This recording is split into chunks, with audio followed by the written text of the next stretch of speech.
Hi, everybody, and welcome back. Happy New Year, Merry Christmas, all that good stuff. I am so excited to be back on Facebook Lives, and I got so much good feedback about what I was doing back in December that I've decided to add one more. So now we're doing Thinking Thursdays, Foundational Fridays, and Tactical Tuesdays. So just one more training every week, and I'm going to cover all sorts of things. So Tuesdays will be tactical, so that will be your systems, your Trello tutorials, all that good stuff. Thursdays will be more about the planning and the strategizing and figuring out what's next. And then Foundational Fridays is truly all about your systems, automation, and making sure that you can actually sustain your business. So for those of you that don't know me, my name is Cindy and I'm the Get Shit Done Girl. I'm a manager of Creative Genius and I help online businesses interpret and heal functional chaos by establishing simple foundational practices to support sustainable growth and freedom.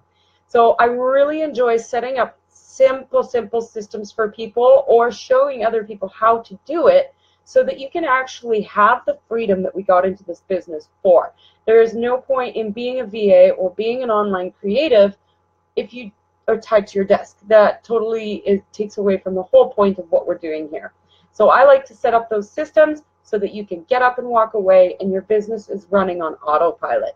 That's my favorite thing to do. And even for the things that you need to be there for, I also like to set up systems for that so that you can work as efficiently as possible. And as I like to say, work smart, not hard. So welcome again. Please, if you're joining me on the live or the replay, I love to see shares and I love to see hearts and smiley faces. So definitely do that for me. Today I'm going to be talking about how to plan out your blog content for an entire year in less than an hour. And I actually just did it. I just got off of a call with a coach and I did this process with her and it was amazing. And we actually finished it in about 45 minutes. So I could continue to build upon it, but the structure and the process was there. And now I have a list of over 100 different blog topics that I can do. So the first thing you want to do is create a bit of a spreadsheet and basically just brainstorm all the different topics you can think of. Now, when you're thinking about topics, what you want to consider is, first of all, what your clients say they need or want. So for me personally, I often get clients saying they're overwhelmed, they get scared of technology, they don't want to deal with it, or they don't know how to market themselves, or I have so many different ways that clients come to me and problems that they have. So those were things that I could write about, and those became blog topics. The next thing you want to consider is what you know that those clients actually need. So they might think they want something, but what they need is something completely different. So when a client comes to me and says, I'm ready to quit, I'm so overwhelmed, I'm so frustrated, I don't know how to do this, what they really need is some very simple structural systems in place to give them more freedom so that they can focus on their zone of genius. So all of those things about what I know my clients actually need became blog topics. Then I basically went through all of these and we just brainstormed all the different things that my clients say to me, all the different things that I say to my clients. Hey, Teresa, nice to see you. Glad you made it live. So yeah, I go through all that and you just brainstorm and just get it all out, and that takes about 30 minutes, maybe 45 minutes or so, and I mean, the sky's the limit. You can come up with so many different ideas. Your clients are going to say things to you and you go, oh, blog topic. So just keep track of that and just think about that as you're creating this spreadsheet. So that'll be just one column where you just brainstorm all those different ideas. Then there's several different types of blog posts that you can do. So of course there's the tried and true how-to blog post.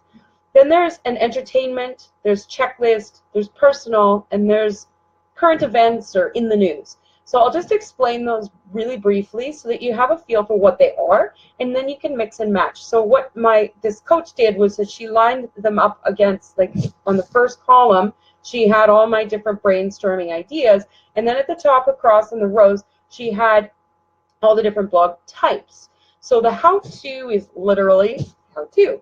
So if I were to write a how-to blog post, it would be like my topic for this Facebook Live, how to plan out your blog content for an entire year in less than an hour.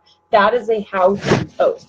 And so I'd literally just break that all down, the step-by-step instructions, boom, there's your blog post. The second one is entertainment. So this is just quirky and fun.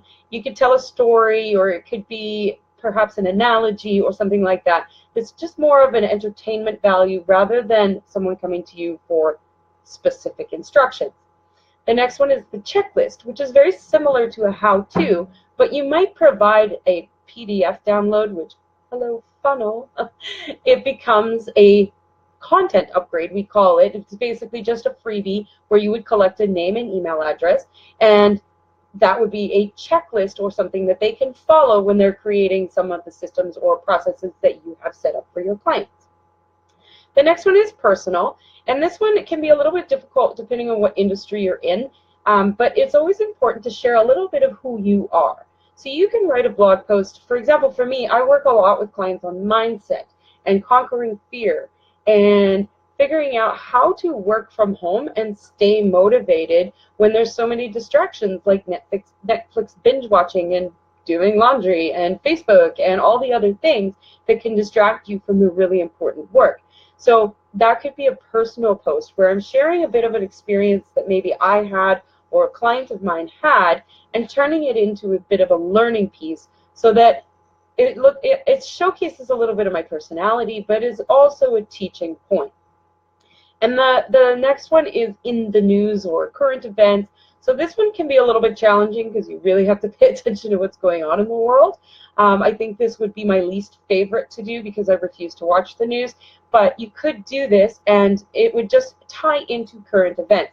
So for example, if you had, things not to do on Twitter, you could tie that into something Donald Trump did, perhaps, because we all know how good he is on Twitter. So that's something that you could do as well. There's tens of thousands of different types of blog posts out there. That's just a starting point, and you can definitely work from that. So once you've got the brainstorm list and these 5 different types of blog posts across the top, now you can break each different blog topic into the 5 different categories of blog posts. So when I was going through this with my coach, I actually ended up with like over 100 different blog topics. So if I were to split that into the 5 different blog types, then I would have 5 posts for each blog idea. Sorry, I'm getting confused. So 5 different blog posts for each idea. That's 500 blog posts. So if you're doing 1 a week, you've just planned out your blog posts for like the next 6 years or something. I don't know. I didn't get hired for my math skills. How often do you suggest that we switch between the different types? You're obviously going to stick with one more than the others, depending on what your business is. But definitely mix it up. Maybe do 2 or 3 how-tos every month, and then maybe throw in 1 personal, 1 entertainment, and 1 checklist or something like that. It's really not, there's no strict math to it. You can do whatever you want and whatever you're called to do. One thing I like to do, though, is in that spreadsheet, which I was actually going to get to, but we'll do it now. In that spreadsheet, keep track of your blog posts. So as you're sharing them out to social media, as people are coming into your website and reading those blog posts, keep track of the ones that were really popular. And color coding again, go into the spreadsheet and highlight those in a different color. Then you know, and you'll start to see a pattern in that spreadsheet about which ones are more popular for your particular audience. And then you can continue to do more and more of that type and maybe less of the other types that aren't working as well. So it is a little bit of guess and test at the beginning, but then once you start getting some analytics coming in, you can definitely dial it in and figure out which ones work the best. Hope that answers your question there, Teresa. Okay, and then the next piece of this is, of course, if you're doing 500 blog posts, how do you keep it all organized? So in the description of this video, whatever you're watching, it could be underneath, it could be to the side, I don't know where it is, but I did drop a link for a freebie that I have that is how to organize your files. It's for Google Drive organization, but you can use it for any kind of digital file organization. So basically it's set up so that it's for your entire business. You'll have all your administration stuff in there and everything else too. But under your blog content, you want to have a folder that's specifically for content. And in that folder, you're going to have your social media content, your sales page content, your marketing content, and your blog content. So under a fold, and you'll have folders for each of those, and then in that blog folder, what you want to do is have a draft folder, a published folder, and a queued folder. So in the draft folder is obviously where you're going to start drafting your different blog posts, and then you can come back and edit them and figure out what you need to change and do all that sort of stuff. You can even share it with people to get feedback on before you post it publicly, whatever you need to do.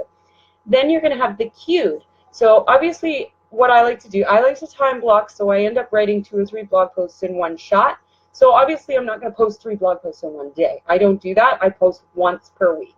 So then in that queued folder will be all the blog posts that are ready but aren't published yet. So they can be in that folder ready to go. So when it's time to post your blog post, I mean, you can schedule them in WordPress too, but I just like to keep everything in one place. So I have that in that queued folder. Boom, I just drop it into WordPress, publish it, it's good to go. Then I move it over into the published folder. That way I'm keeping my content so I never lose it in case, God forbid, anything happened to my website or anything. I have that stored somewhere else as a hard copy. So I have that in the published folder. Then I go back to my spreadsheet and mark which ones were most popular, which ones got a lot of feedback or engagement, and go from there. So I hope that's helpful. One quick little announcement that I'm so excited about. I am running a 5-day Get Shit Done challenge for the new year. I had a bit of a download. I was up at 4 o'clock in the morning yesterday and today, but I got up at 4 o'clock in the morning. I just had this instant download that I needed to do something for the new year. And so I created this 5-day Get Shit Done challenge, and it's all about my simple systems to stay organized, to stay on top of things, and actually finally achieve those big, lofty goals that we have set for ourselves for 2018. So I hope you will join me. I've also dropped that link into the description there. You can just go ahead and sign up for that. You will get free email training for all 5 days, as well as I will be doing extra Facebook Live training at 11 o'clock Pacific Standard Time on this page for all of those. The replays will be available for everyone, so you'll definitely be able to catch that and follow up on it if you can't catch the live. Always best to be on the live, though, because then I get to say hi to you. So I hope that helps out. If you have any questions, just drop them in the comments. I will definitely get back to you with those and answer them as I can. If I don't have an answer, I will find one for you. And hopefully everyone will join me tomorrow for Foundational Fridays, same time, same place, 2:30 Pacific Standard Time at Get Shit Done. Have a wonderful day and go get shit done.